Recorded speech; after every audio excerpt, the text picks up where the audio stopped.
di NetBeans belum pernah kita ngelihat ada sintaks super, sedangkan kemarin di PBO kita teorinya tuh ada super. Nah, di sini kita penerapan dari super on create. Jadi ketika saya punya sebuah layout, nah layoutnya itu nanti akan dijalankan pertama kali menggunakan perintah super on create, ya. Oke. Kemudian ini untuk main activity-nya yang akan kita lakukan pemrosesan di bagian Java-nya, sedangkan untuk tampilannya itu di bagian layout. Ya, nah di sini di bagian layout activity main, ya. Nah, di sini yang akan kita lakukan desain, ya, pembuatan sebuah apa namanya tampilan. Nah, ini kita nanti membuat tampilannya itu di bagian ini, ya. Jadi kalau kita membuat sebuah aplikasi Android ada dua bagian yang harus kita pelajari. Yang pertama layout untuk membuat tampilannya, dan yang kedua adalah Java-nya untuk memproses datanya, ya. Oke, sampai sini sudah cukup jelas. Ada yang mau ditanyakan dulu sebelum saya mulai? Silakan.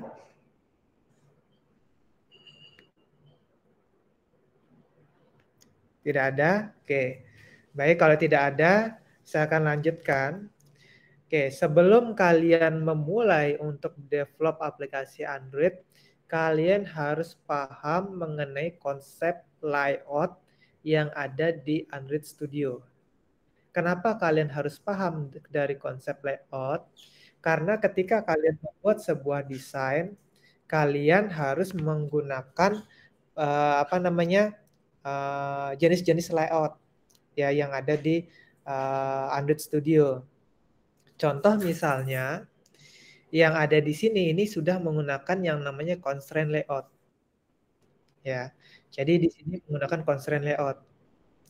Nah, Pak, kalau kita menggunakan constraint layout, apakah cuma drag and drop saja?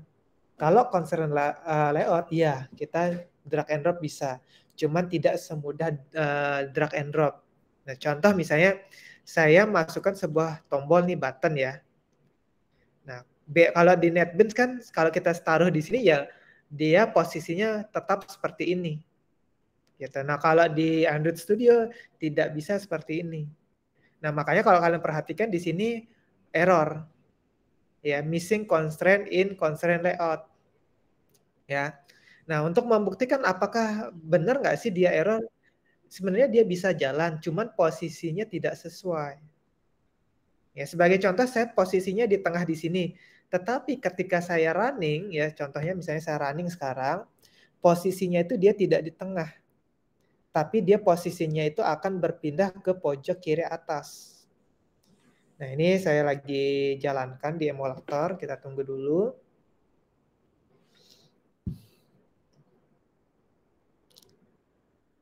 Nah, ini lagi instalasi, kita tunggu dulu. Nah, ini di launch activity-nya.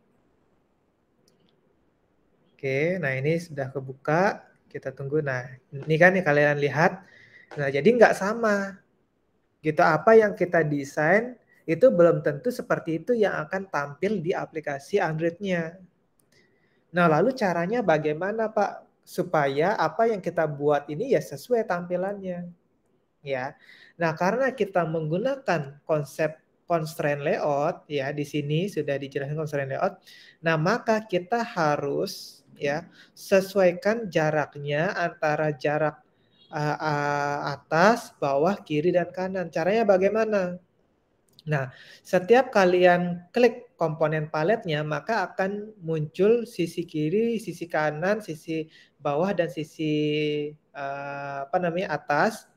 Itu apa namanya berupa lingkaran-lingkaran. Nah, ini lingkaran ini kalian klik, atur jaraknya ke atas. Nah, supaya ada tanda panahnya seperti ini.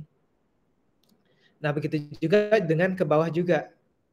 Ya, nah kalau dia sudah nanti akan muncul seperti pegas-pegas. Ya, ini pun juga sama ke kiri dan ke kanan. Ya. Nah, kalau dia sudah bentuknya seperti ini, ya, misalnya saya sudah taruh di tengah, maka dia akan posisinya pasti di tengah. Makanya di sini yang awalnya tadi error, sekarang munculnya warning. Ya, nah ini pasti kalau saya running, pasti dia posisinya sudah di tengah. Dia tidak akan berpindah kemana-mana lagi. karena saya sudah atur posisinya. Nah, untuk membuktikan saya coba running kembali. Ya, saya running kembali, saya terminate dulu. Ya.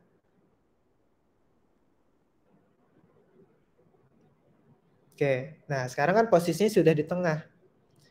Gitu. Jadi apa yang kita buat pasti dia akan sesuai selama kalau kita menggunakan constraint layout, kita harus atur dulu.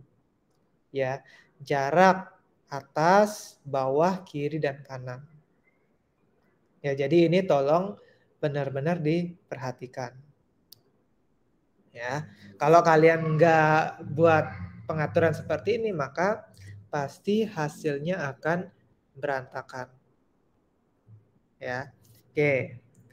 Nah, kemudian yang kedua, contoh misalnya, nah ini kan saya menggunakan dua komponen ya. Misalnya komponen ini saya hapus dulu, saya kosongkan. Ya, misalnya kita mau ganti apa namanya atau enggak saya biarkan dulu. Kita mau ganti pakai linear layout misalnya. Nah, di sini kan tidak ada yang error ya. Nah, kalau kita ingin mengganti layout, tolong benar-benar diperhatikan jangan sampai kalian menghapusnya itu di bagian sini. Atau enggak yang ini saya hapus dulu biar kelihatan. Ya. Oke, ini kan di desainnya kosong ya. Oke, kosong. Nah, kemudian saya akan coba ganti layoutnya. Misalnya saya hapus di bagian sini nih. Setelah X. Kalau saya hapus di bagian sini, nah yang di bagian bawah dia tidak akan ikut. Ya, contoh misalnya saya ganti menjadi linear layout misalnya.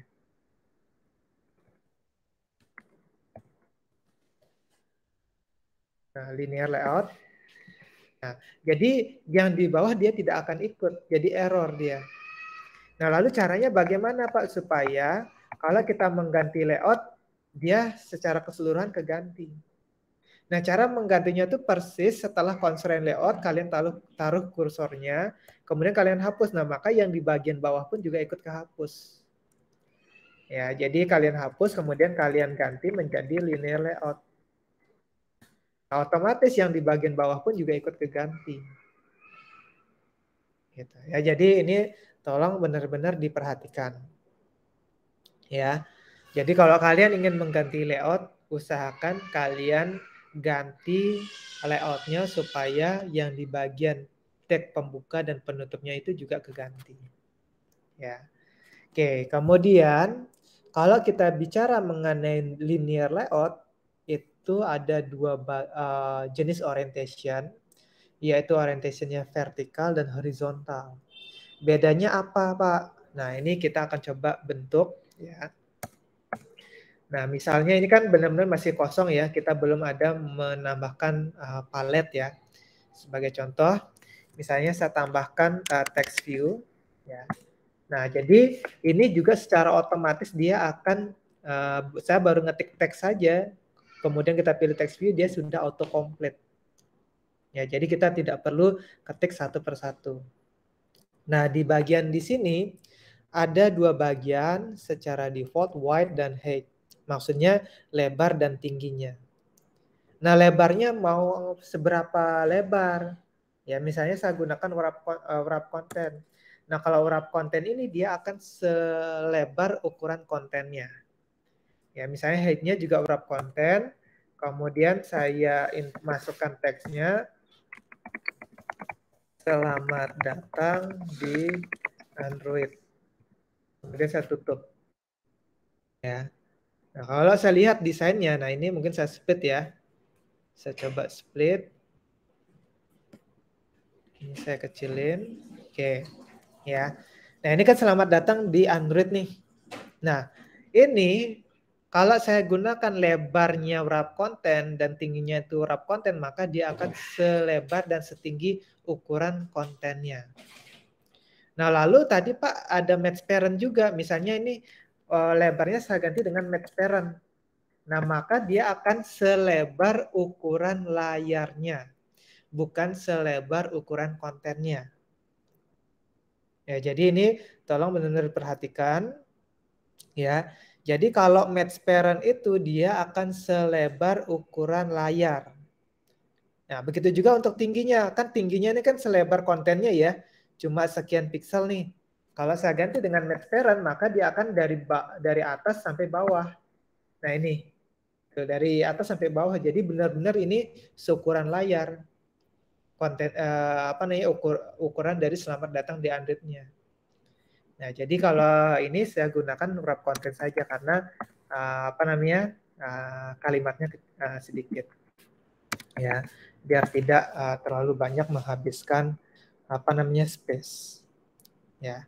Nah, kemudian setelah saya masukkan text view, saya masukkan lagi nih, misalnya saya masukkan edit text misalnya, atau enggak text view lagi ya, text view lagi. Saya gunakan wrap content, kemudian saya masukkan teks lagi, misalnya Android Studio. Ya, oke. Nah, mungkin kalau kalian perhatikan, Pak, ini kan kita nulisnya di bagian atas. Kemudian ini di bagian bawah. Tapi kok di bagian ini di tampilannya dia dari kiri ke kanan. Gitu. Kenapa dia bisa terjadi seperti itu? Karena kita belum menggunakan orientation. Nah, supaya dia di atas dan ke bawah, maka di sini kita tambahkan orientation. Ya, saya tambahkan orientation. Nah, orientationnya adalah vertikal. Nah, jadi yang selamat datang di Android-nya di bagian atas, Android Studio-nya juga di bagian atas. Ya. Nah, ini kalau saya running ya tampilannya juga sama. Gitu. Ya. Oke, saya akan coba perlihatkan dulu. Oke, sama ya. Selamat datang di Android di bagian atas, Android Studio-nya di bagian bawah. Jadi apa yang kita tulis ya dia akan sesuai. Ya. Oke, jadi itu tolong benar-benar diperhatikan konsep dari linear layout. Ya. Oke, sampai sini bisa dipahami, ada yang mau ditanyakan dulu mengenai konsep dari layout? Silahkan.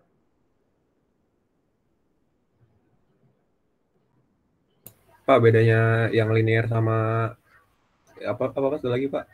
Constraint layout. Iya, bedanya apa, Pak? Ya, bedanya yang tadi saya katakan. Kalau di sini, ini kan kalau saya klik kan nggak ada nih. Ya, misalnya saya lebarin ya. Nah, ini dia nggak ada nih, apa nih, untuk pengaturan jaraknya. Nah, kalau tadi, yang constraint layout kan kita harus atur dulu tuh jaraknya. Dan misalnya kalau yang saya undo dulu ya, constraint layout nih udah jelas ya, linear layout tuh kita harus tentukan dulu orientation-nya. Misalnya saya kembalikan dulu ke constraint layout. Ya, misalnya ini saya kembalikan lagi ke constraint layout. Ya. Nah, misalnya saya tambahkan dulu ini text view. Saya di sini ya, kemudian saya taruh button di sini. Ya. Nah, ini kan kalau saya langsung running ini pasti akan error. Karena dia tidak akan sesuai ya posisinya. Ya. Oke. Nah ini kan posisinya bahkan text view-nya tidak muncul, hilang dia.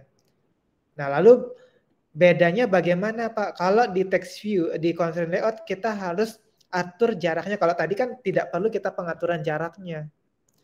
Karena dia otomatis dia akan turun ke bawah sesuai dengan jenis orientation-nya. Nah, kalau di constraint layout ini kita harus atur dulu. Kalau tadi kan kalau saya klik dia nggak akan muncul nih bulatan-bulatannya. Nah, kalau di constraint layout saya harus atur dulu nih. Ini saya harus atur jaraknya. Sebentar. Ini. Nah, begitu juga untuk tombolnya saya harus atur.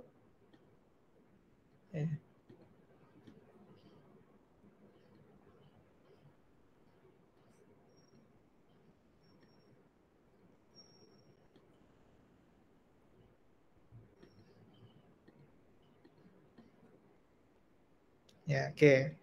Nah, misalnya posisinya seperti ini. Nah, kalau saya running, nah ini pasti dia akan sesuai dengan apa yang saya buat. Ya. Oke, sudah sesuai ya.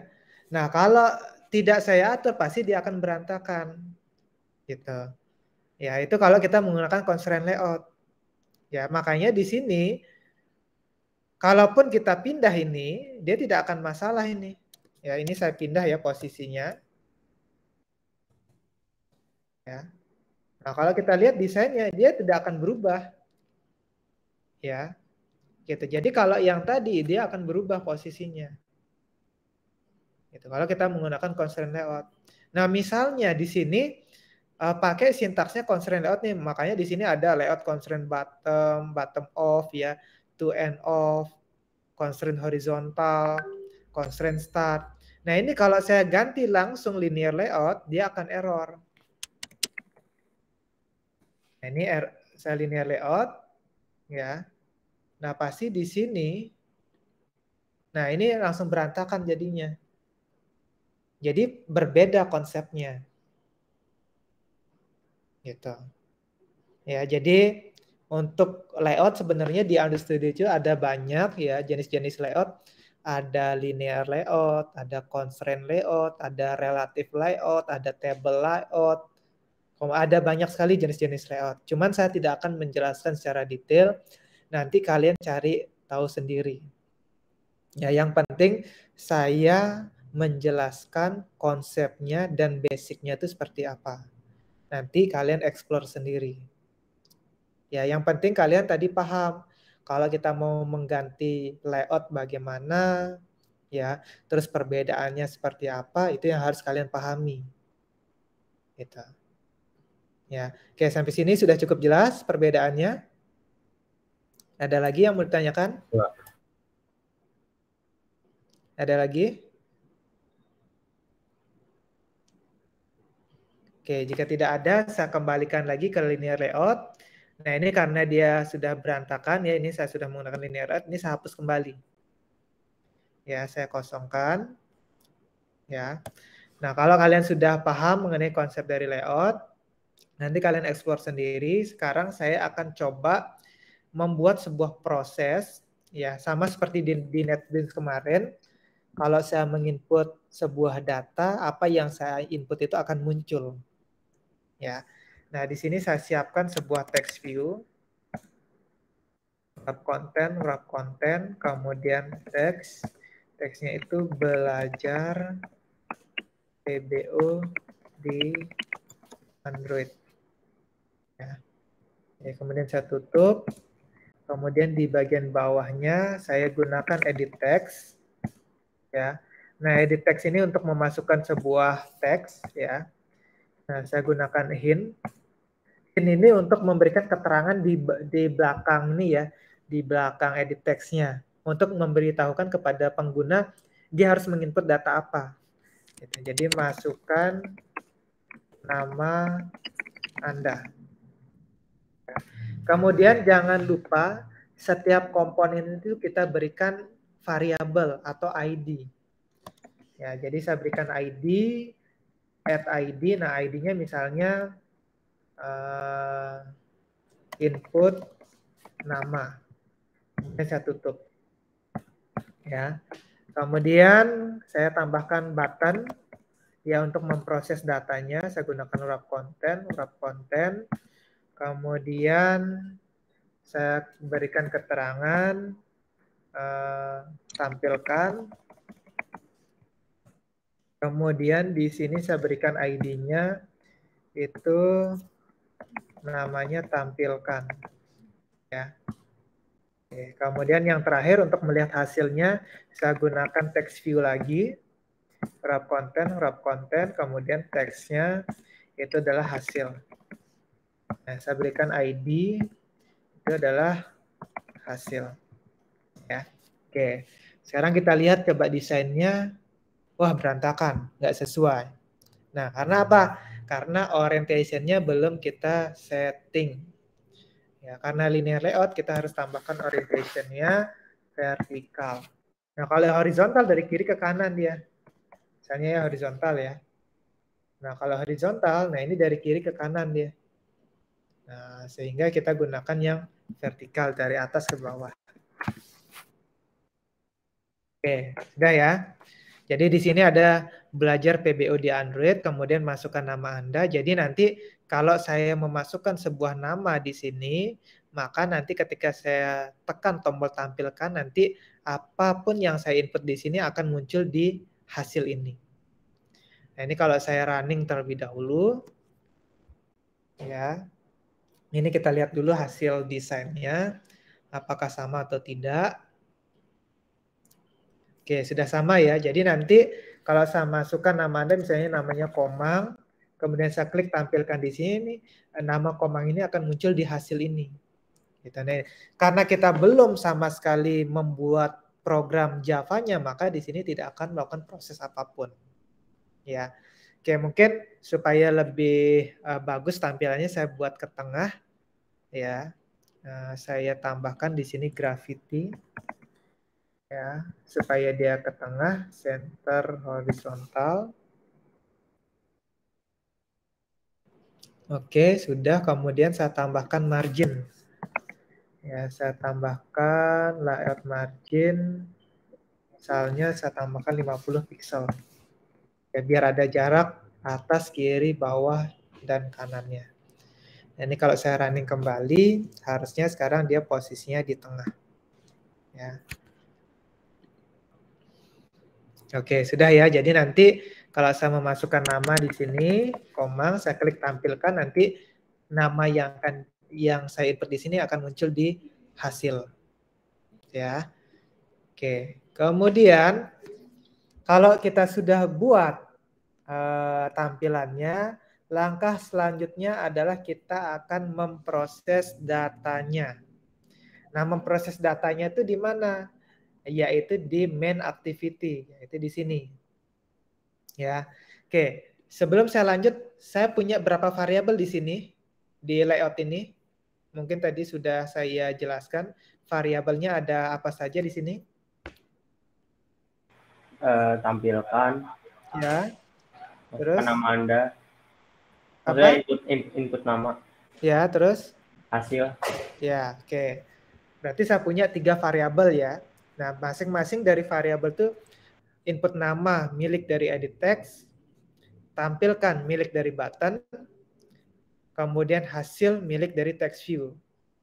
Nah, berarti di main activity saya harus bikin 3 variabel juga untuk menyimpan ketiga data tersebut. Nah, berarti saya gunakan edit text. Nah, edit text ini apakah variabelnya sama dengan ini? Tentu saja boleh berbeda. Misalnya edit text di sini nama variabelnya input nama. Edit text di sini saya nama variabelnya adalah nama, nggak ada masalah. Ya. Kemudian button, ya. Kemudian saya berikan namanya misalnya proses. Ya, kalau tadi kan tampilkan. Kemudian text view, ya, saya gunakan namanya juga sama hasil. Nggak ada masalah.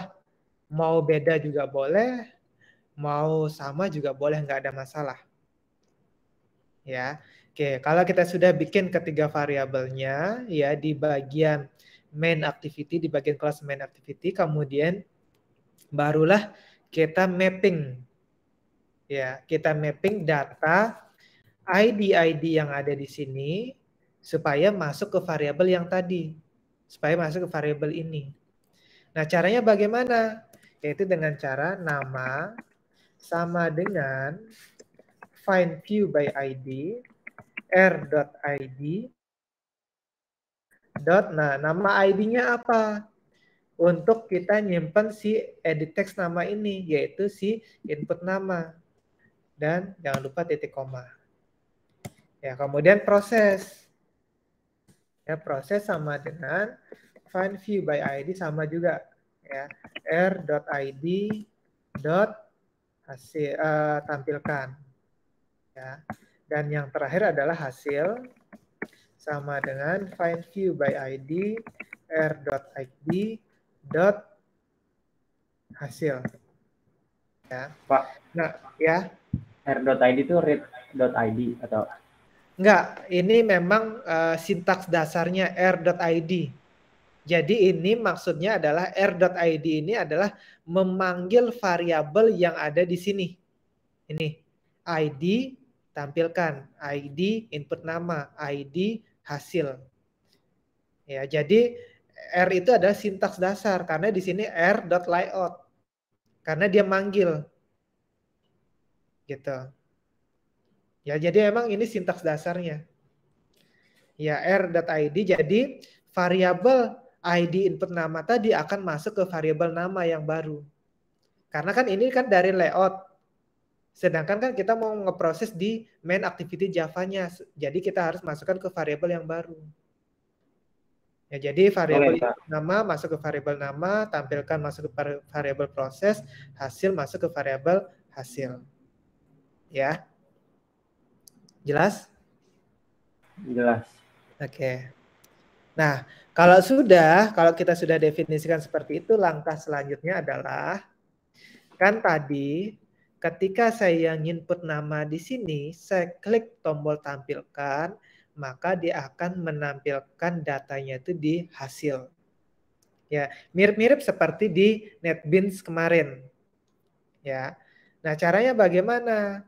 Yaitu dengan cara yang tombol itu di bagian proses kan. Nah, berarti proses dot set on click listener ya, kemudian new, kemudian view on click listener. Nah, jadi dia otomatis akan kebuat seperti ini. Ya. Jadi proses dot set on click listener. Jadi ketika tombol tampilkan itu kan udah masuk ke variabel proses ya. Jadi ketika tombol itu diklik jadi set on click ya, kemudian new view on click listener, kemudian ada tambahan override public void on click. Nah, jadi ketika tombol itu diklik dia akan ngapain? Yaitu dia akan memproses ya, berarti di sini yaitu hasil dot set text. Nah, dia akan nge-set text sesuai dengan data yang kita input di input nama kan, berarti di variabel nama. Ya, berarti hasil dot set text sama adalah nama dot get text to string. Jadi si variabel hasil ini ya yang ada di ID hasil, dia akan di-set teksnya sesuai dengan data yang kita simpan di variabel nama, yaitu yang dari input nama. Nah, untuk membuktikan apakah betul seperti itu, kita coba tes. Ya, saya terminate dulu. Ya, kita coba tes. Nah, sekarang saya coba input komang misalnya. Saya klik tampilkan, akan berubah ya. Hasilnya sudah berubah menjadi komang. Saya ganti lagi menjadi Komang Sugiarta, saya tampilkan lagi, berubah lagi nih. Jadi konsepnya seperti itu. Ya. Oke, sampai sini ada yang mau ditanyakan? Silahkan.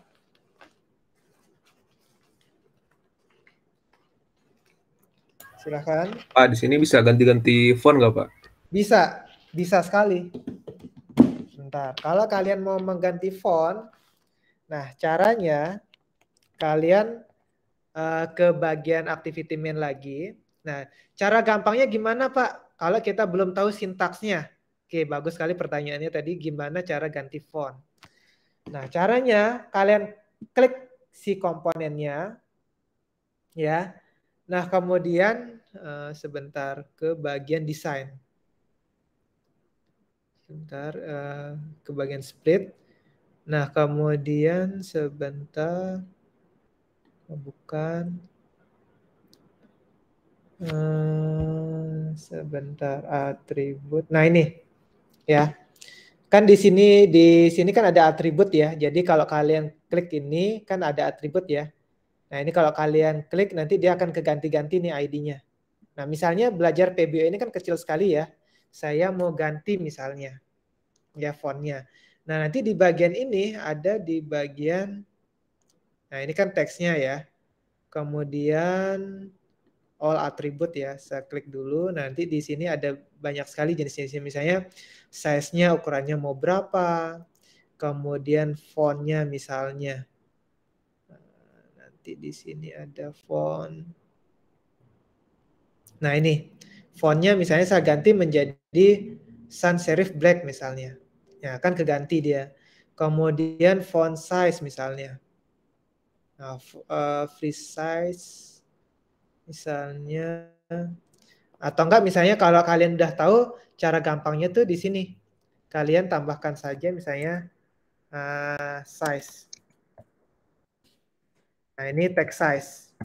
Ya, misalnya text size-nya misalnya 50 pixel misalnya. Ya, jadi dia akan membesar. Ya, tapi kalau misalnya kalian belum tahu sintaks-sintaksnya, maka kalian harus cari di bagian sini.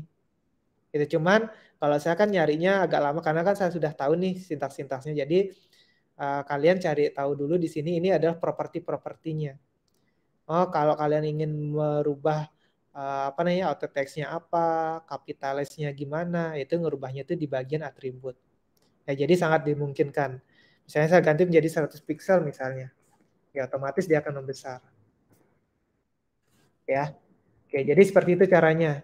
Kalau kalian sudah tahu ya langsung saja di sini apa namanya? Tuliskan saja tentang apa, misalnya untuk ukuran berarti ketik aja keywordnya size gitu, nanti dia langsung muncul. Nah, misalnya font juga ya ketik aja font, nanti dia akan langsung muncul. Contoh misalnya ya saya ulang lagi, kalau tadi kan saya nyarennya kan lewat atribut ya, itu kalau belum tahu. Kalau misalnya kalian sudah tahu, saya kecilin lagi, ini saya hapus. Ya. Nah, saya baru ketik font font saja. Nah, di sini sudah muncul dia Android font family, font feature setting dan sebagainya. Nah, ini kalian pilih font family. Nah, nanti kalian tinggal pilih saja. Oh, kalau kita nggak tahu nih nama fontnya apa, nah ini kan tinggal kalian pilih saja ke bagian bawah. Misalnya sans serif black. Ya. Kemudian ukurannya juga. Ya, ukurannya itu kira-kira bahasa Inggrisnya apa ya? Misalnya size. Nah, di sini akan muncul. Oh, text size. Nah, text size-nya misalnya 60 pixel. Ya. Nah, jadi tampilannya kurang lebih seperti itu. Ya, jadi sangat dimungkinkan. Misalnya warna juga. Ya udah, tinggal warna kira-kira bahasa Inggrisnya apa? Color. Nah, berarti text color. Ya, text color misalnya warnanya mau ada nggak warna merah misalnya. Coba saya cari. Ini tergantung dari tersedianya warna di sini ya. Misalnya purple misalnya. Nah, kan akan berubah dia. Nah, jadi sangat dimungkinkan. Ya. Nah, ada lagi? Silahkan. Ini fontnya bisa dari luar nggak Pak? Misalkan dari... Bisa. Oh bisa ya Pak? Ya bisa. Jadi nanti kita harus import dulu kalau misalnya fontnya itu ternyata tidak tersedia di sini. Nah, kita bisa import apa namanya fontnya. Sama kan kayak di Word kan, kalau fontnya itu tidak tersedia, kita bisa import. Nah, itu sama. Jadi sangat dimungkinkan. Ya. Ada lagi? Silahkan.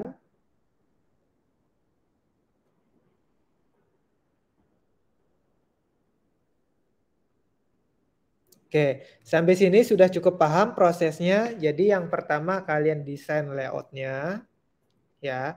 Kemudian barulah kalian bikin di Java-nya untuk memprosesnya, ya. Gitu. Jadi itu konsep dasarnya, ya. Jadi yang di layout ini hanya sebatas membuat tampilan, sedangkan untuk memprosesnya itu adalah di bagian Java-nya. Ya, jadi kalau kita bicara mengenai aplikasi Android, khususnya di Android Studio, ada dua bagian yang harus kita pelajari. Layout untuk membuat desain tampilannya, sedangkan program Java-nya itu untuk memproses datanya. Ya, gitu. Oke, ada yang mau ditanyakan? Silahkan. Sebelum saya lanjutkan, karena saya akan memberikan tugas. Sudah cukup jelas? Ya, nah, seperti itu flow-nya. Ada yang mau tanyakan? Oke, jika tidak ada, saya akan memberikan tugas sama seperti di NetBeans kemarin. Pasti yang pertama adalah gimana caranya apa yang kita input itu diproses. Kemudian yang kedua adalah kalkulator. Ya. Nah, di sini saya akan membuat satu layout kembali. Ya, caranya klik di package-nya, klik kanan, kemudian pilih new, kemudian pilih activity, kemudian pilih empty activity. Nah, kemudian kalian ganti jadinya kalkulator activity. Kalkulator, ya, kalkulator activity otomatis yang di bagian bawah ini juga ngikut. Dia di dibalik. Kalau di yang activity name-nya ini adalah program Java-nya namanya kalkulator activity, sedangkan layout-nya namanya activity calculator. Ya, kemudian package name-nya disamakan, kemudian source message-nya tetap menggunakan Java. Ya, kalau sudah klik finish. Sepertinya ada suara double ya. Oke, klik finish. Nah, sebentar. Oh, dari Jonathan. Ya. Oke. Nah, di sini tugas kalian adalah membuat aplikasi kalkulator sederhana. Nah, saya akan jelaskan konsepnya. Dan ini kan masih kosong ya. Nah, saya buat dulu tampilannya. Di sini saya bikin dulu judulnya text view, wrap content. Teksnya adalah aplikasi kalkulator penjumlahan. Oke, kemudian saya gunakan edit text, wrap content, kemudian hint, masukkan angka pertama. Kemudian ID-nya, ID angka 1, tutup. Text, wrap content. Saya gunakan hint.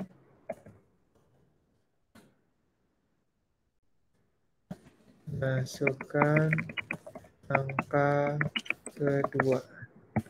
Kemudian ID angka 2. Ya. Kemudian di sini button, wrap content, teksnya hitung. ID hitung. Ya. Kemudian di bagian bawah hasilnya adalah text view, wrap content. Di sini teksnya adalah hasil. Kemudian ID hasil. Ya. Oke, ini masih error karena di sini kita belum tambahkan orientation-nya. Orientation-nya adalah vertikal. Kita coba lihat desainnya. Oke, ternyata masih berantakan. Kenapa? Karena di sini constraint layout. Kita ganti menjadi linear layout. Oke, udah tidak error ya. Kita cek kembali. Nah, udah sesuai. Nah, mungkin saya akan bagusin sedikit dulu tampilannya. Saya gunakan di sini margin. Marginnya 50 pixel. Kemudian saya bikin dia ke tengah menggunakan gravity.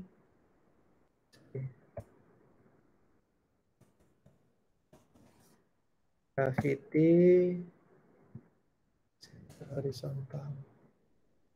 Oke, sudah di tengah ya. Nah, kemudian judulnya mungkin saya akan coba besarkan.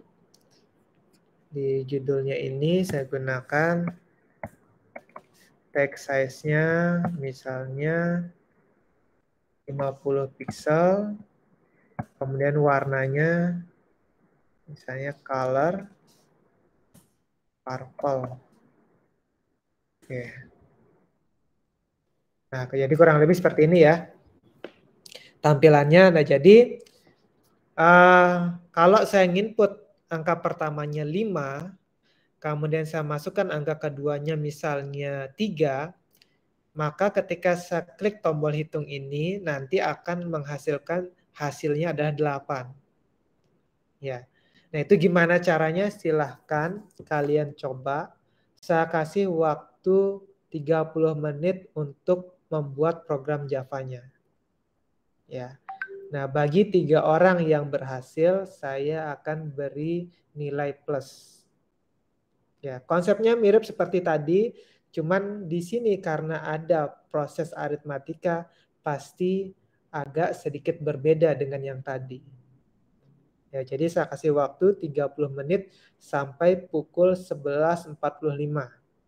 Bagi 3 orang yang bisa, ya nanti saya kasih nilai plus. Oke, silahkan. Jadi nanti yang saya informasikan tadi, kalau saya input angka pertamanya 5, angka keduanya 3, ketika saya klik tombol hitung, maka hasilnya nanti 8. Ya. Oke, ada yang mau ditanyakan? Silahkan. Ada yang mau tanyakan?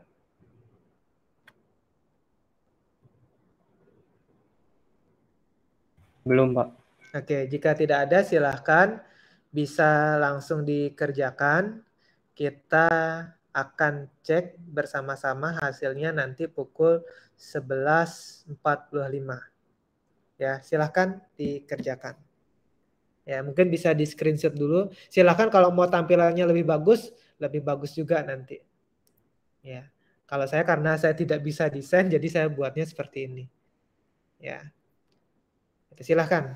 Ya, bisa di screenshot dulu atau mau bikin lebih bagus, yang penting ada 2 inputan data, angka pertama dan angka kedua, kemudian ada tombol, kemudian ada text view untuk menampilkan hasilnya. Ya, oke, silahkan.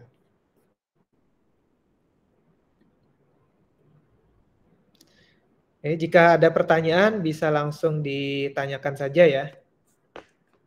Bisa langsung panggil saja saya kalau misalnya ada pertanyaan.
Pak, Ya, silakan. ini cara ngeliat activity main gimana ya? Kok adanya Kenapa? main activity main? Kenapa? Yang .xml tuh ada di mana sih sebenarnya?